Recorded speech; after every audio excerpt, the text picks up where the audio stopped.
Hi, my name's Jesus Morales. I'm currently a global business manager at DuPont. I'm based out of Wilmington, Delaware, in our corporate headquarters. I've been with the company for about 6 years. I'll tell a little bit more about that. But I just want to say, first of all, thanks for coming. And my first SACNAS was in 2004, and it was pretty much it was by chance that I came. It was in Austin, Texas. I loved it. It was a great time. The way it happened is one of the the dean of one of the diversity studies at Purdue, while I was at Purdue, gave me a call one day and says, "Hey, Jesus, there's this thing called SACNAS, there's this conference. You want to go check it out? I'll pay for you to go." And at the time, I was living in Alberta, Canada, and it was October, which was already the dead of winter. So I said, "Sure, it'd be great to go to Austin, you know." And then ever since, I've been coming to the conferences. So first, I want to talk to you about my family, because that's the most important thing to me. I'm there on the left. Well, depends how you're looking. Yeah, well, depends. Let's just say the little guy over there. And that's me. I was born in San Pedro, California, and that's me off looks like a really dangerous point off of Point Furman. Some of you, I don't know if any of you know where that is, but that's where I was born. I lived there till about 10 years old. Then got here. I have my mom here, who I'm standing next to. We moved to Indianapolis, Indiana, when I was about 10. And my mom is from Gomez Palacios, Durango, and she came to the U.S. as a young girl. And my father was born in Anthony, New Mexico, which is a small town on the Texas-New Mexico border on the Rio Grande farming community. He has also born of a Mexican mother, like my mom. My grandmother was from Chihuahua. I never met her. She died before my parents got married. My father had been in several generations in Texas. So he has been, Then there's my brother there. I wanted to show that Boy Scouts to me as a young boy was very important. It taught me a lot of really great ideals, and I think is a lot of the things that I use today to be successful. Boy Scouts are a great organization. There's my brother, Eduardo. Currently, he just finished his PhD at SMU in history, and he's starting to teach at one of the local colleges in Dallas. My sister is down there. She's a student at Notre Dame. She's a third-year history student at Notre Dame. Just very proud of the two of them, as I'm sure my parents are. So a little bit about myself. Well, when I graduated from high school in Indianapolis, I went to Purdue University. There's probably some Purdue folks here in the crowd. And I joined the Naval ROTC program, got a scholarship, and there's me in San Diego Naval Station around 1996. I was a midshipman there. It was a great time. I learned a lot through the Naval ROTC program. I was going to be a naval officer. Then a few months before I was to become commissioned as an ensign, I was medically discharged, so I had to figure out what I wanted to do. So I happened to be doing undergraduate research, so I decided to go to graduate school in chemistry. There's a picture of the chocolate shop for those of you who've been to Purdue. I couldn't find a really good picture of the campus, but I had that one, so I put it up there. And then the next stage of that was when I was in Alberta, Canada, and in Edmonton at the University of Alberta, and I was there for about almost 3 years. So a little bit about my family, again, really important. There's my wife is from Jalapa, Veracruz, and we got married there in 2005. There's a picture of her getting ready for our ceremony, a religious ceremony. There she is there with my youngest son, Nicholas. I think that was last year. Then my two boys there, sitting there. They're about a year and a half apart. And then my oldest son, John Paul, and with my wife there. So they're great. I love them, and it's being gone from them for this whole week has been tough. I've been doing a lot of traveling recently, so anyways. So let's talk a little bit about, I only got a minute or so here. When I was a graduate student, there's me. It was kind of a neat little publicity photo. I'm doing a chromatography column. I was organic chemist by training. I was at Purdue and then the Canadian National Institute for Nanotechnology while I was a graduate student. And when I joined DuPont Central Research and Development. That's the site there in the corner. It's an incredible site. It's incredible work has been done there over the last 100 years, and just a really neat place. I did a lot of work with high-temperature materials, polymers, and those sorts of things. Really neat. And what am I doing now? Well, as I said, I'm a global business manager for our protection technologies, which is A lot of the brands you probably know are Kevlar, Nomex, Tyvek. These are very well-known brands and materials. I'm leading an initiative in the corporation to establish a business around liquid filtration and taking some new technologies to market. And that's me, so around liquid filtration. Yeah.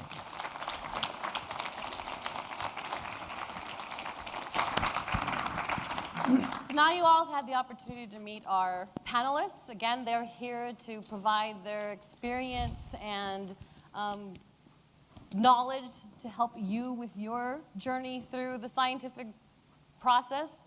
So it's your time to ask them questions that you find particularly important. There are 3 mics. There's one over here to my right, there's one here in the middle, and there's one over at the left. I'll get things started as you guys are trying to formulate questions that you might want to ask, but please, we've got 45 minutes in which you get to pick their brains, so take advantage of it. So where I'd like to start, panelists, is throughout your journey, what would you say was the single most challenging obstacle that you had to face, and how did you deal with it? And we'll start with you, Jesus. Oh, for me. So throughout my journey, I think there have been some tough transitions for me, but I think the toughest one was probably moving out of my environment from a predominantly Hispanic community in San Pedro, California, and moving to the north side of Indianapolis in the late 80s, which was at the time not very diverse. It was mostly Anglo folks, and so that was pretty challenging, just because taking yourself out of a community is difficult, and so. But at the same time, I think it made me pretty strong, and who I am today allowed me to learn to blend in and interact in areas, not just with people that are not like me, but for example, taking on new assignments in areas that I know nothing about and feeling comfortable with being different, just being different. Thank you. Erika? I would say for me was, so I had my son when I was in graduate school, and there was a time where I had to finish my dissertation, and my husband was going back to California. So my son stayed in California, and I stayed at Cornell. So I would go back once a month for 3 to 4 days to see him and then come back. And that was the most challenging thing, because it was very, very hard to be there with him for a few days and then have to come back to school for a whole month and not see him. So I was not there to hear my son say his first words. I was there to see him walk for the first time, but there were so many first things that I was not there for. And I always feel guilty about that. And many times people have asked me, if you could go back, will you do the same thing? And my answer is yes. Because only through what I did, I know that my son is never going to be in the same situation that I was as a kid. He's never going to have the need for certain essential things that I did the need that I had growing up. He's going to have a great education, and he's going to be able to do everything, whatever he wants. And he has a better life. And so I wouldn't change it. And how was I able to deal with it? Thanks to my mentor, my great mentor, Carlos Castillo Chavez. Actually, he was the one that found the funding for me to be able to fly back and forth and see my son. Because there was a moment where I was ready to just walk away. There was a moment where I thought, I love my son. Yes, I want to get a PhD, but I cannot be away from him. And I remember he said, come on, Erica, it's only 2 more years. I'll help you. So it was having him, and not only having him helping me financially, but having the support that he gave me, and he built like a family, a community. So having that community with other peers was just really, really great, and that's what helped me keep on going. Wilfred? For me, I think the biggest thing was, coming from a background where I didn't even know this field, and then, doing this work, getting into Berkeley soon after, really wondering if, I belonged here. I belonged at Berkeley. I wondered, doubting my abilities, doubting my, intelligence to be at a place like Berkeley, and so I had a lot of self-doubt, thinking of, am I really PhD material? And like you're hearing here, Erika said, mentors. That really made a big difference for me. I had a lot of positive mentors in my life, beginning with my parents. Taught me a lot of things, challenges, how to, look at yourself, respect yourself, and then also the science mentors. Having great mentors to put to you these kinds of things in the science field and helping you, get through problems and encouraging you, congratulating you when you do things. So with that kind of reinforcement, that kind of history, those problems I had at Berkeley didn't last too long. I mean, I eventually got around it, starting now to believe in myself and my abilities. So both Erika and Wilfred, you mentioned mentors, how critical they were for you to get through those particular situations in your life. How do you go about finding mentors or identifying mentors? Wilfred? That's a good question. I mean, SACNAS here, obviously, that's a great place to find mentors because you're going to see them in every discipline. For me, being an American Indian, I actually saw several PhD American Indians, and right off the bat, it led me to think, well, if they did it, I can do it. So that was a positive thing in helping shift me towards my career. So finding people that are willing to talk to you, and I think everybody here will be that, and listening to their advice, because they're all going to say something along the line of believe in yourself and believe in your abilities, and don't be afraid to ask for help if you need that. I would have to agree with what Will said. I think the mentors, like here in SACNAS, but also in other conferences and in other environments. I have mentors that are not just older than me, but they are my peer mentors. I mean, I've learned so. You have mentors. That's why I said there has been so many mentors, and because for many different challenges, you need a person with a different experience, a different vision to guide you. And sometimes I get mentoring from individuals that are my peers. Some of them that are a couple years younger than me. But because of their life trajectory, they have experience, they have something to say that is valuable. So I think that you find mentors everywhere. I think what you have to do is be open to that. Like I said, I was always open to the opportunity, open to meeting people, especially people who really care about you. In a conference like here in SACNAS or similar conferences, there's people that have a genuine interest in your well-being and in your success, and they will give you the best advice possible. And I always do that with my students. Whenever they ask me for an advice, I say, well, this is what I would do, but it's up to you at the end whether you take that advice or not. And in fact, it's good to have more than one mentor so you could hear different perspectives, and then you take the advice that will fit better with you and who you are. I think it's, I like what Erica was saying about different stages of your life. I think it's very important that there's times where an individual who you would maybe think might be a good mentor opens a door for a mentorship relationship. It's very important to take that because mentorship is not something one can force. It either is or it isn't. I mean, there's some chemistry there. I don't know what it is, but there's a softer part of it that you really can't put your finger on. And so, I mean, I've had, like I said, the mentors of different stages of career. I've made a lot of transitions, both in not just in my graduate work, but also to other more of a commercial role now, and at different stages, different mentors, and always stay in contact with them. But sometimes one mentor might not be the right fit for that stage of your life or that stage of your career. And it's not that you don't want to hear what they have to say or continue that relationship with them, but sometimes it's time to maybe get somebody, find somebody else also to continue that relationship with. Can I say one more thing? One of the most important things, why it's important to have mentors, is because one day you're going to be the one mentoring. And one of the key things about mentorship is building those personal relationships that will last. Because mentorship is not just something that you just do at one moment, it continues through a lifetime. So really building those personal and professional relationships are very important. Yeah, that's right. Ricardo. Hello, everybody. I wanted to ask, I know that... Hold on, I don't know if the mic's, oh, it is. Hello. There you go. I know that Erica mentioned this a little bit, but I wanted to ask you if this happens to almost all of us, and students maybe don't realize this, that there are times in your academic preparation that you really believe that maybe you should just quit and get out of it for whatever reasons. Erica mentioned a situation, but it wasn't really academic, it was about your family situation. But could you say anything if you faced that? For me, it was in grad school, but if you faced that point where you said, look, maybe I should just get out of this and do something else, and then how do you turn that around? want to address that first, Erika?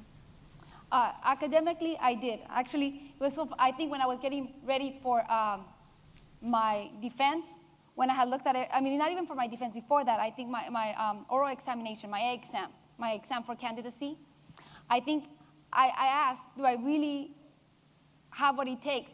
Especially when I looked at all the great things that other mathematicians have done. I mean, I just felt so small next to them. And I felt that my contribution was meaningless. And many times, I really asked whether I had the potential, just because I would struggle so much to finish an assignment when other people it just seemed for them to do it so naturally and things would come so easily.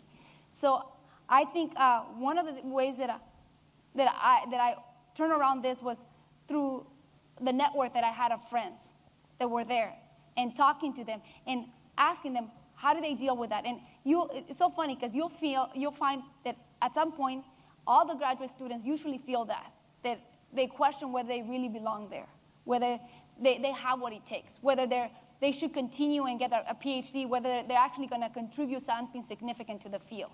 And I remember talking to another great mentor, Eve, and I remember one time telling her, well, I don't know if I really belong here. And then she said, look, Erika, there's many different things that people contribute. You might not feel like you're going to contribute academically, but maybe you're going to contribute in another way that is really important in terms of changing mathematical science. And for example, right now, if you ask me, how do I contribute? I think by mentoring my students. I'm still not doing that great, groundbreaking mathematics, but I am building more mathematicians. Like one of my students is about to get his PhD, and I'm so proud of him. And he's much better than me. And I realized that maybe I got my PhD not to do great mathematics, but to build great mathematicians.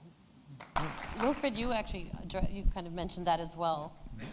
Yeah, you know, when I kind of think back, like I'm a movie buff, you know, I like watching movies and things of that sort, but a lot of times I'll hear in the movies certain phrases or certain comments that just stick with me, like the old paper chase, you know, that guys might have seen it, where this Professor Kingsfield says, you come in with a head full of mush and you come out thinking like lawyers, you know, with this comment on that. And that's how I thought when I went to Berkeley, you know, you come in, the guy that was my mentor, you know, he kind of just hammered everything down and put everything back together so that I was starting to think like a Berkeley scientist, you know, Berkeley-trained PhD. And so that's what happens in graduate school. You may not like it. You may be offended by it because, you know, they'll say things to you like, oh, this is how your people are, you know, or something like that. And, you know, it hits here, you know, it just bothers you. And so if you aren't strong enough, you know, a lot of people quit, you know, because of that. And so you have to have that kind of resilience to stand up to those kind of things. Do you have anything to add, Jesus? I think it's important to understand that, you know, as it's not, a lot of times we run into these barriers that we think we can't overcome because of, for whatever reasons, you're not, you know, you have this, a lot of times, you know, people talk about that, you know, Hispanics and Native Americans and African Americans and women, underrepresented minorities have these imposter syndromes, which, you know, you don't believe you're smart enough or good enough or what, you know, what have you to be in that position or role that you have.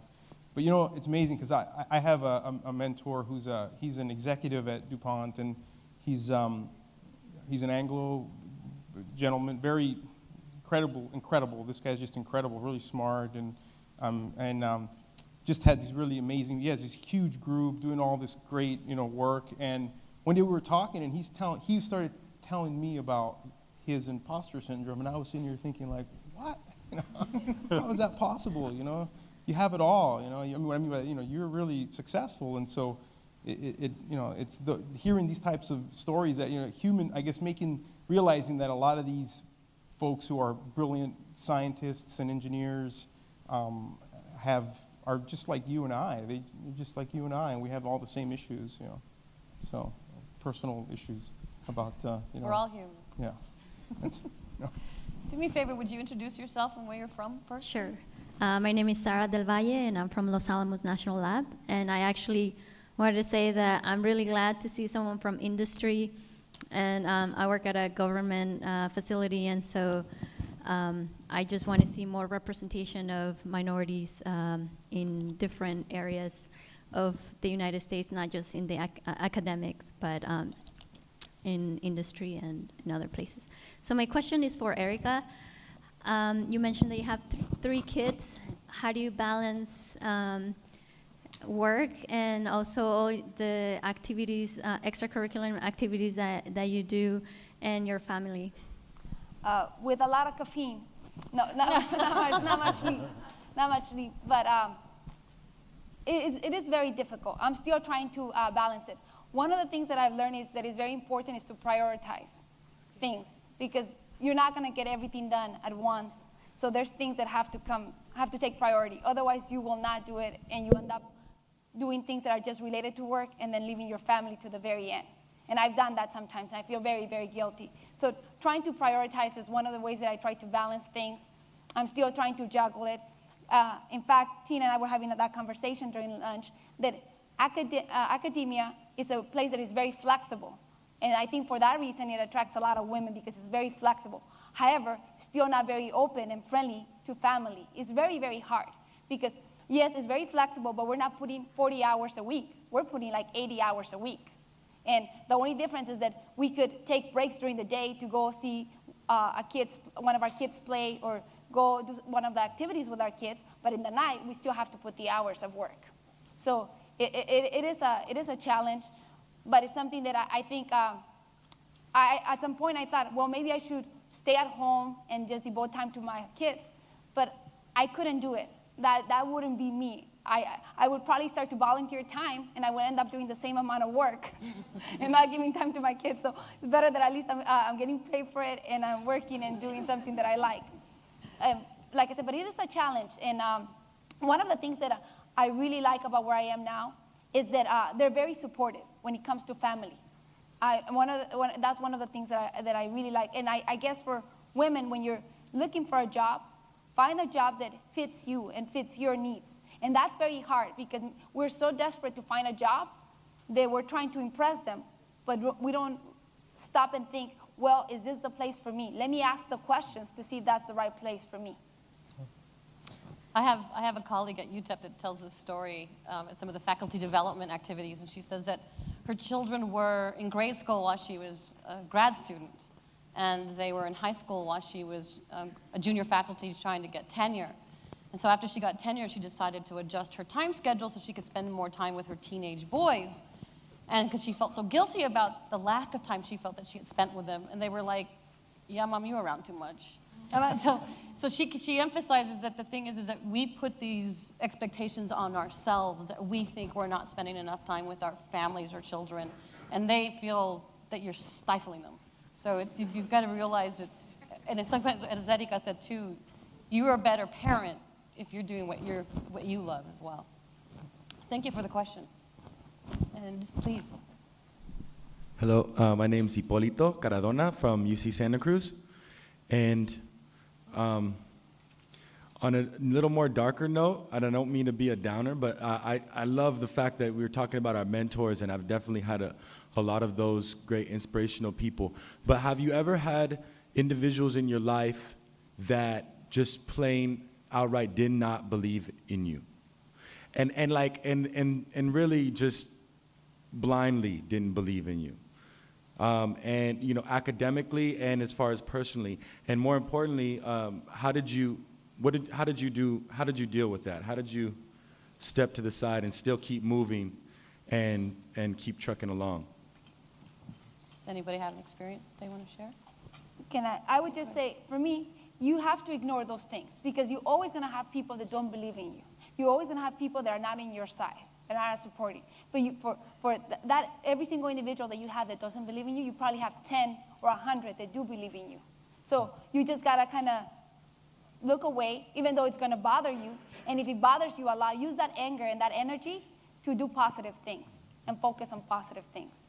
Because that is always going to be the case. And that is irrespective of whether you're an underrepresented minority, whether you're female, irrespective of that. There's going to be individuals that are just plain not going to believe in you or don't think that you have anything to contribute. It's kind of one of those things that drive you to prove them wrong. Yeah, I think that's I totally agree. I mean, it's hard for me to think of people, of situations like that. I'm sure there have been, I'm sure there have been, but I just maybe blocked them out, or I maybe redirected my energy, and maybe that's why it's just not even an issue, because I just ignored it, or, unless, of course, it's like your advisor, then you got a problem, but, but then at that point, maybe you shouldn't be working with that advisor, right? So one of the in my experience, one of the most interesting places to be is in a faculty meeting, where you're at a university, you have these very big name faculty who are there, and they think they're the top of the top, and of course, and they say what they feel, they say what they believe, they say how they think, and a lot of times those that are like what you're saying, maybe will say something like that, are people that don't have a very good social reputation anyway, and so they're not people you want to just kind of put any real stock in.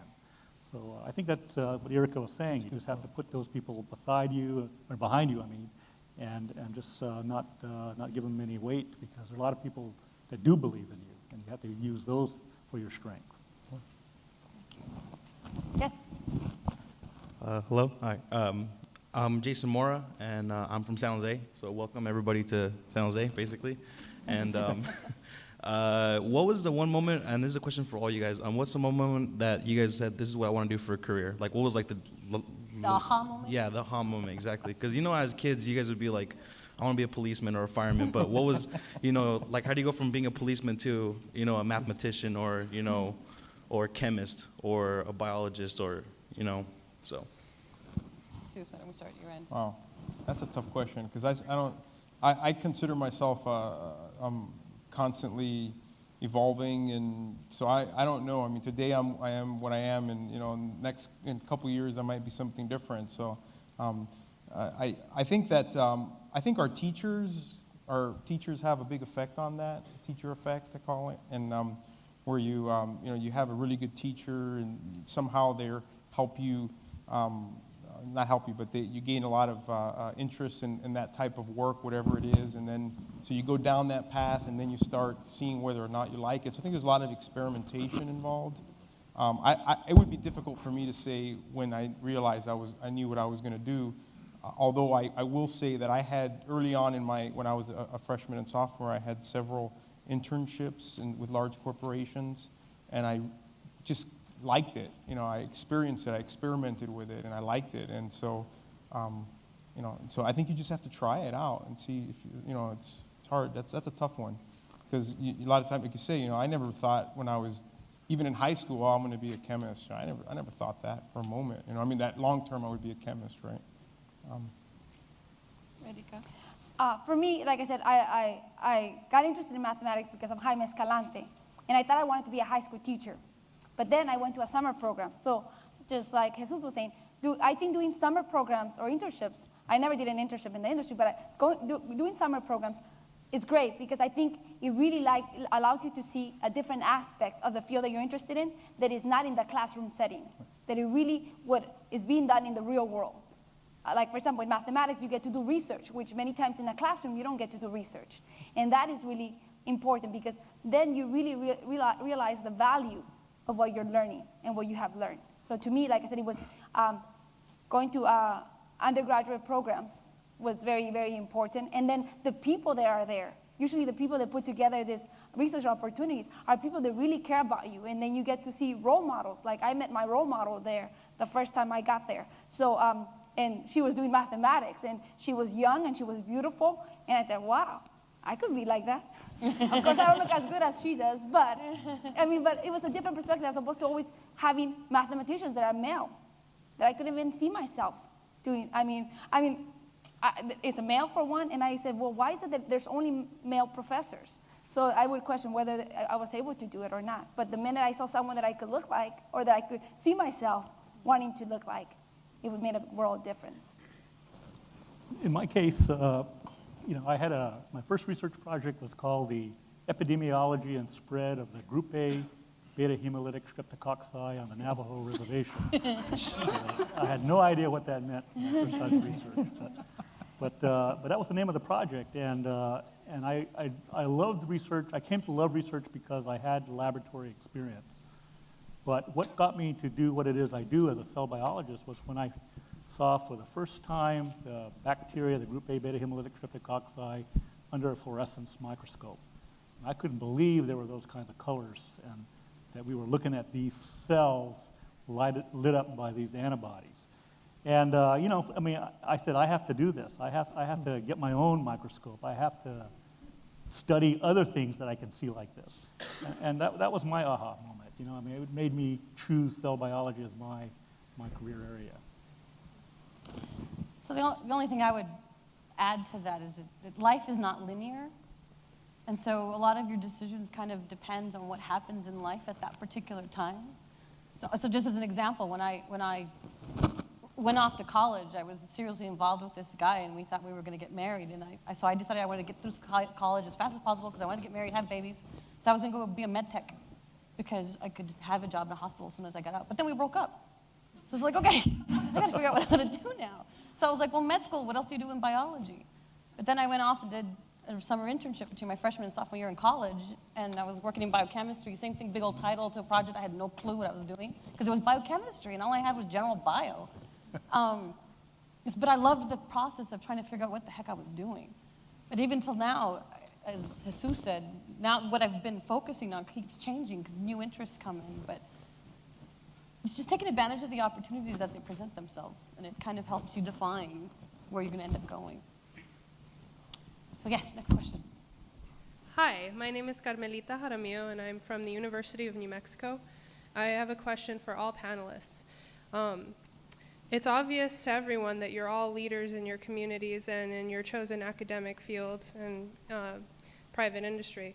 Could you speak to the challenges and the adversity that you've met while trying to establish yourselves as leaders who are actually contributing something meaningful and worthwhile to your chosen professions? Thanks. Good question. Wilfred, why don't we start with you? You know, I heard a little bit of that, but I guess I understand it to be like, what was my challenges to get my faculty position? To become a leader in your chosen my field. career, Okay. Yeah. Yeah, I think that, you know, it's competition. You know, for me, it was science competition because in my field, we were studying things that people had been wondering about for a long time. And you know, I'm going to toot my horn here. I'm known for having solved a century-old problem in embryonic myogenesis, embryonic skeletal muscle formation, that demonstrates how the muscle first originates and grows and expands in embryonic organs called somites. And that kind of competition where I was at, you know, being in the leadership field of this area, I liked it. I wanted to be there, and I wanted to continue that kind of level of research that you know, put me there, made people know me internationally, you know, and so that's where I saw myself as an academic, wanting to maintain my lab in the same area and maintain its high level of recognition for what we do, but not just to kind of do the work that is you know, understood by other people, but to do new work, you know, new work in the field and try to be a leader in that area as well. Erika. For me, well, I'm still not a leader. I'm still trying to get to that point where I do something that is more impacting or that is worth saying that I've done something significant. But one of the challenges that I have faced and I continue to face is finding collaborators. So I do interdisciplinary work in mathematical physiology. And it's very, very hard to get collaborators in the other field, in physiology, that believe that I could contribute in a significant way to the research they're doing, and other than to just do data analysis. Many times I go and talk to some of the collaborators, and all they say, oh yeah, I have all this data that you could analyze for me. But that's not what I do. I'm not an esthetician. So trying to see to be able to communicate with them and to show them that there's something valuable that I have to offer them has been a challenge. And what I realize is that I need to learn to speak their language, that I need to learn more about their way of talking, the problems that they're interested in, so then I pitch it that way. So it has become easier as I have realized that I cannot say, well, I do apply mathematics in this area, and I'm just gonna know very minimal about this. The more I learn about the area, the more I could speak with them, and I could identify problems that they're looking at, and they realize, oh, she has something valuable to say. So, and that's one of the things that I think is very important. We're becoming a very interdisciplinary world. We're not, majors or fields are not anymore sitting in a box. They are very intertwined. So you really have to not just learn very well the things in your area, but you also have to learn about other areas as well. I think, I think everybody else on this panel here is in academia. Me being in industry in a large corporation, one of the things that I think is very important, this probably holds true for a lot of organizations, is you have to, being able to assess the organization and what is the organization find as somebody who's, how do they define a leader, or how do what types of leaders are they looking for, individuals that they're looking for, because a lot of times, I mean, there's a lot of really competent people in an organization. I mean, where I was at DuPont CR&D, I mean, incredible amount of scientists there. I mean, just incredible people. And so, and these were all my coworkers, my colleagues. And how do you differentiate yourself? And it's really being able to assess what people see as, what the organization feels as success, because leadership is something that it's kind of earned. I mean, or people give it to you. It's not something that you can, when you say leadership is, what I mean by people give it to you is people say, oh yeah, he's a leader, she's a leader. You can't just say I'm a leader and everybody, you're right, it doesn't. So I think it's being able to assess the organization is really important. And for me, it was actually assessing myself. And it was trying to figure out what is it I really wanted to do, and rather than trying to become what was needed, it was more of a perspective of what am I good at? And how can I build on the strengths that I have that can then get me to the goals that I had set for myself. So that looks like Christy over there. No? Yes? No? Hi, my name is Valeria Martinez. I'm from the National Institutes of Health. And this question is for the women on the panel. I was wondering if you had any anecdotes about, unfortunately, being discriminated based on your gender, and how you overcame that in the lab or in your academic institution. This is for the entire panel or for? The women. The women. So gender, just being discriminated against as being a woman in science. For me, I actually didn't reach a sense of being treated differently because I was a female until I became a tenured track faculty. As an undergrad, as a grad student, as a postdoc, never sensed it whatsoever. When I became a faculty member, there was a huge difference. And for me, it was not being heard. So it didn't matter what I said or how loud I said it or how often I said it, it fell on deaf ears. And I even had several incidences where colleagues of mine that were at the same stage that I was at were receiving higher increases in salary for their merit in comparison to me, even though we had performed to the same level. And I took it to my dean, and I took it to senior faculty, and they all told me the same thing: oh, we can't do anything about it until you get tenure. And unfortunately, that's exactly what happened. I didn't get to do anything about it until I got tenure. And nothing ever was actually changed as a result of it, but I damn well let my voice be heard now and make it a point that other women don't go through the same thing. I'm trying to think. I think in graduate school there was an experience where one of the professors I had, and I remember him making this comment, and I really admire him. He was a great mathematician, saying that women would never be as smart as men. That even if you take the smartest women in the math department, she will not be as smart as just the average male student. And for example, and then I realized, suddenly it dawned on me, oh, now I understand many of his actions, because that's his perspective. But that's the perspective that many individuals will have. Sometimes they will have certain stereotypes. And I realized that the only way we're going to break those stereotypes is by bringing more people into the field, by bringing more of us and showing them, look, we have all this to offer. I mean, so that's one of the things that or sometimes you hear in the job when colleagues make comments that, oh, women are so problematic. You hire a woman and you hire a bag of problems with that woman. And I realize that it's not that we're problematic, it's that we're multi-dimensional.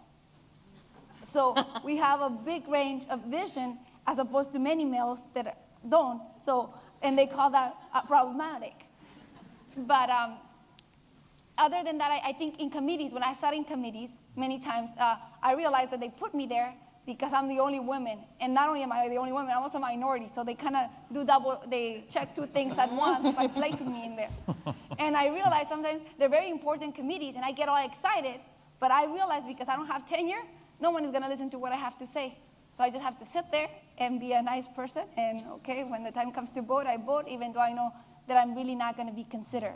I think where I am in academia is until you get tenure that you could actually speak out and start making changes. In the meantime, you just have to do your job and behave and try to do the best you can.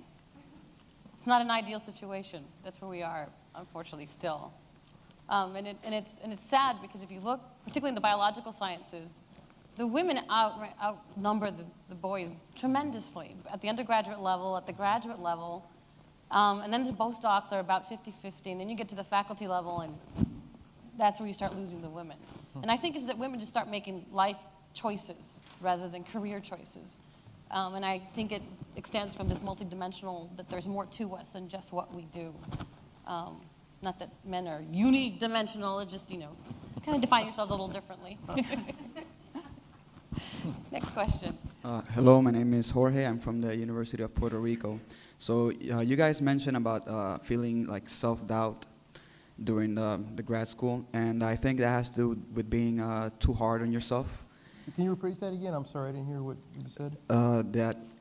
Especially you mentioned that when you were a grad student that you had a lot of self-doubt about if you could our PhD material, and I think that has to do with being too hard on yourself. And I was wondering if you guys could give some suggestions on how to find like reasonable expectations or goals that push you forward instead of making you feel insignificant. Did you get that, Jesus? I don't know about goals. I think it comes with the culture. If you think about, being Hispanic, our cultures, our parents is the tough love kind of parent. They always expect more and more. And so I think we learn to put all those high expectations on ourselves. And how do you deal with that? I don't know. I think I don't have the answer for that, but at least I know the origin of the problem.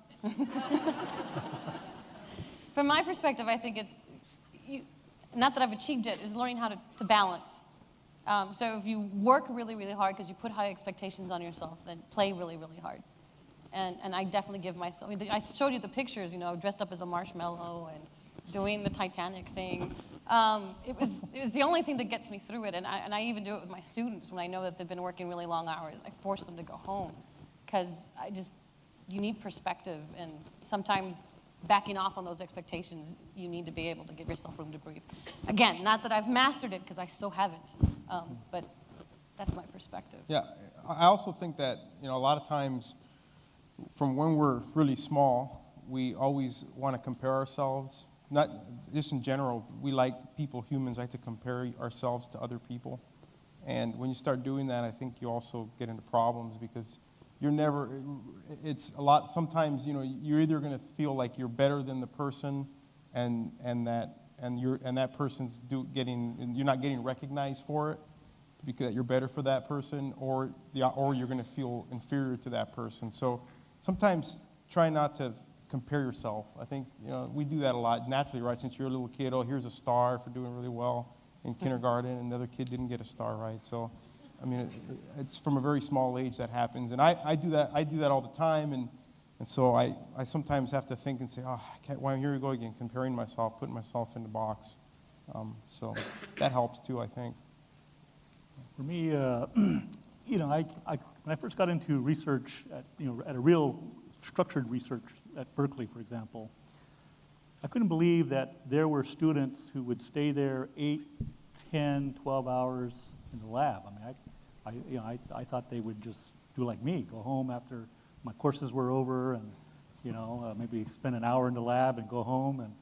And so, I saw how they were doing it, and I realized that they're doing it not because they have to be there. They're doing it because they love that kind of work, and they want to discover. They want to, they get energized by their outcomes from their experiments. And so, I don't know if it's necessarily I mean, you have to have a home life, yeah, and that's something that my wife will tell you very much that, I didn't have a home life for a long time because I work, 60, 70 hours a week, it seemed like, in the labs. But it's that kind of thing where you do have to balance it because you have to come down to a place where it's not all science anymore. And I don't know if if I've learned how to do that. I mean, I take home work, at 2 o'clock in the morning, I'm still doing something with lectures or whatever, and, I'm short of sleep still. I mean, it never ends, I don't think. It's just how you grew up, and that's or how you trained, I guess. I don't know. But you're still enjoying what you're doing. But I love it. Yeah, that's the thing. You still love it. Yeah. Question over here. Hi. So I'm Katrina Tlaw, and I'm a fourth-year PhD student in the Department of Genome Sciences at University of Washington. So I'm at that stage in my career where I want to start thinking about my future path in academics. And I understand it's a very competitive field. So as a member of my tribe, I have a deep connection to my community, to the land, and to the ceremonies that our tribe has. So being in Washington has been difficult for me as a graduate student because I'm from the Southwest. So as I continue this journey, I want to be competitive in the academic field, but what advice would you give to me as a student with a deep connection to my community? Okay, we'll let you. To be honest with you, I have a hard time hearing. With age, my hearing kind of goes down a little bit, but if I understood you right, you're saying you want a career in academia, and how do you do that with traditional upbringing and all of that? And maintaining that. Maintaining it, yeah. I mean, that's a good question, and we're actually pioneers. I mean, we're the ones that are going to have to figure that out before the others, because there's nobody. Very few people have done this. I mean, there are American Indians, and there are those who come from the reservation, like both of us here, and it's a whole other world. I mean, it's a different culture, different place. The emphasis on traditional ways of doing things still very strong. In fact, with the Navajo people, we have our own tribal government. Every time the elections come up, it's always, tradition is always the focus of the candidates because the people are very much a part of the understanding of the culture and wanting it to be maintained. And that trickles down to the youngsters. But you have to make choices. And for me, choices are that I like what I'm doing in science, and I want an academic career. I would love to have it in the Southwest, but I've had great opportunities in the Bay Area, and bottom line is that you go where you're wanted, and that's kind of what happened in my case. And I would suggest that you try to find as many natives here at SACNAS as possible and ask them the same question. Find mentors. Okay, so we're kind of running short on time, so I think we'll be able to get the last 3 questions in, so we'll hit you next. Hi, my name is Jasenia Perez, and I grew up here in San Jose, California. This question is for all of you. I come from a very, very humble Mexican family, and sometimes it's hard for me to toot my own horn, just because it's not common in the Mexican traditions, and if you talk about yourself, you're like, oh, look at her, mira que esta, But how do you, as leaders, how did you make yourself stand out without sounding like a big jerk and keeping your identity? Have friends do it for you.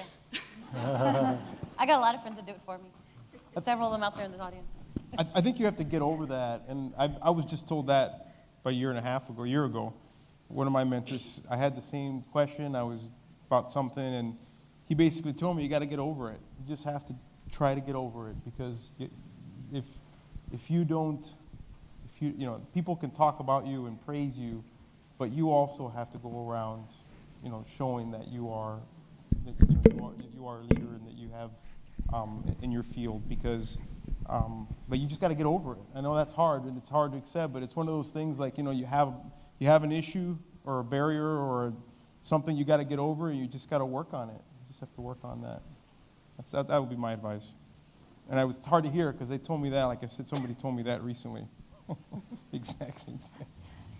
For me, I was in a meeting where it was a mathematical working group that got called together, and it was a group of experts. And everyone introduced themselves, and they went on and gave all their accolades. And I just said, America Camacho from Arizona State. And at that point, at the end, I realized that I didn't say, like, for anyone there, it was almost like, who is this person here? Why is she here? And I realized I need to at least say a few of the things that I've done that validate I could contribute. There's a reason why they brought me here. And you have to just, little by little, you'll learn to do it. Especially when you go in the job market, you're gonna have to learn to do it. You're just gonna have, and you're gonna have to do it in a way that you do it within the conversation. If the conversation, they're talking about something that you know or that you've done, then at that point, say, oh yeah, I remember the blah, blah, blah, blah, and you do it in a kind of conversational way. Exactly what they both said here. When you introduce yourself, I've learned in Western science, they always say who they are, and then they say, where they're at and what they do as a way of putting themselves out there. But traditionally in the Navajo field, I mean, you introduce yourself, and then you introduce your cultural relationships, like I did here, and then you talk about things that may not get to the point for a little bit until a while passes, and then you finally ask these kinds of questions, or you say what you do and all those kinds of things.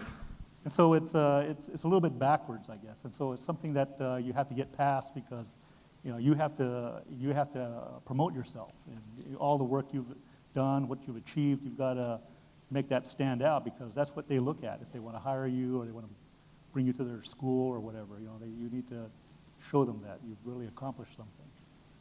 And you may feel like you're being a jerk, but it's actually normal. Yes? Hi, how are you guys? My name is Juliana Garcia. I am from the University of Washington, an undergraduate. And I have a question. I mean, we've heard about where you guys came from and how far you got, and you guys are leaders now in your field. I want to know, how have you guys gone back to your communities and given back, or how do you plan to, or if you plan to in the future, go back to your communities and advance your communities in the science fields or whatever fields you guys are interested in? So mine's been twofold, right? So I'm originally from El Paso, and I left to go to college, grad school, postdoc. Then I'm right back in El Paso. SACNAS got me started, and I'm right back in SACNAS. So it's actually pretty easy to come back to your communities. And actually the type of science that I actually conduct now is the work that I did as a grad student, as a postdoc.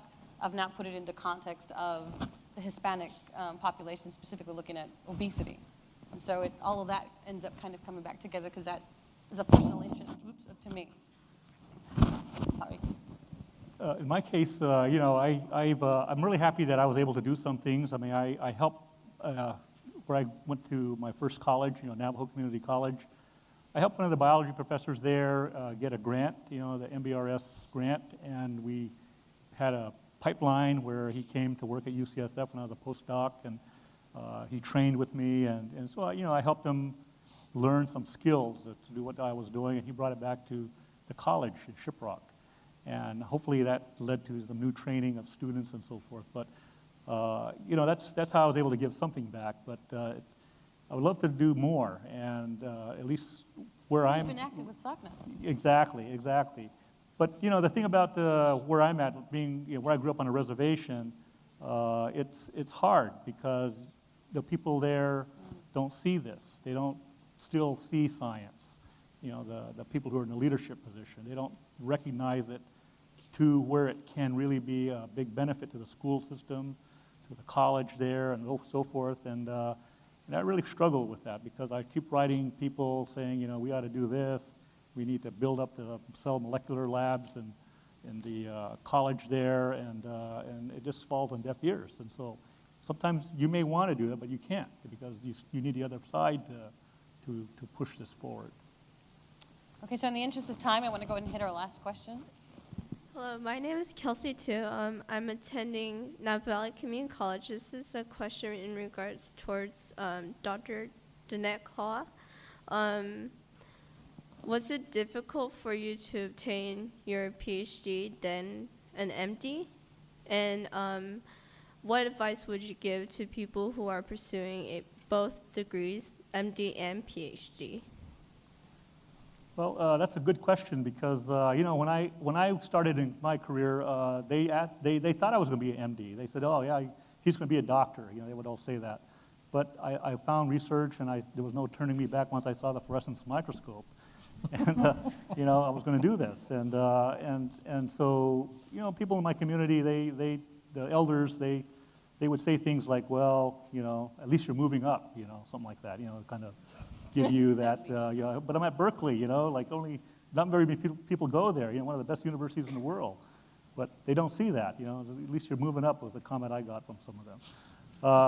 And so, you know, but again, that's because they don't see that kind of thing. They don't know this. They know what doctors are, but you really have to be, you know, true to yourself in that sense. You have to go for what is your interest and not let other people make that decision for you. You have to make that because it's got to be here, you know, in the heart. You know, you can't have it be anywhere else. And so,